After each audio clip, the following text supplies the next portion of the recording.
পেঁয়াজ সর্ব অনেক ফলন এবার ভালো হয়েছে। পেঁয়াজ 60 টাকা, নিয়ম রেট হালকা, নিয়মটা 55-50 টাকা। আর রসুন পুরান, নতুন রসুন নামে নাই। নতুন রসুন নামলে হয়তো একটু রেট কমে দেবো। রসুন 190 এরকম আর কি। আর চাইনিজটা ভিআইপিটা হয়েছে আপনার 200 টাকা, একটু নর্মালটা 180-70। না, বাজার তো আগের মতোই দেখতেছি, যে এখন ধরেন যে সরবরাহটা বেশি হয়তো বা এজন্য দামটা আগের মতোই আছে, দাম তেমন একটা বৃদ্ধি দেখলাম না। না, কমও মনে হইলো না। তখন মাছ টাছ কিনলাম, মুরগি টুরগি কিনলাম, সব কিছুই দেখলাম, তরকারি ওই আগের মতোই দাম আছে, তেমন বেশি না। ব্রয়লার মুরগি 180 টাকা কেজি কিনলাম, আগে হয়তো এমনই দাম ছিল। সবজির বাজারও সাপ্লাই যেহেতু বেশি, তো সাপ্লাই হিসাবে দামটা মোটামুটি রিজনেবল, মানে বেশি না আমার মনে হচ্ছে।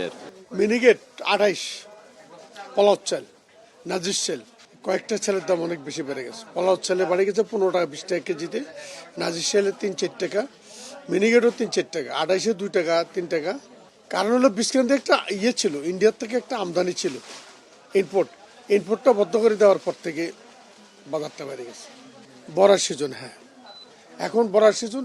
ওই যে আমাদের দেশে একটা অভ্যাস আছে না, বড় বড় পার্টিগুলো আপনার ইনপোর্ট বর্ধে গেলে সিন্ডিকেট করে বাজারটা বাড়াই দেয়। মিনিকেট 80 টাকা, নাইস চাল আপনার 80-82 টাকা, পোলাও চাল 140 টাকা, 28 যেটা আপনার ছিল 52 টাকা, এটা এখন 54 টাকা।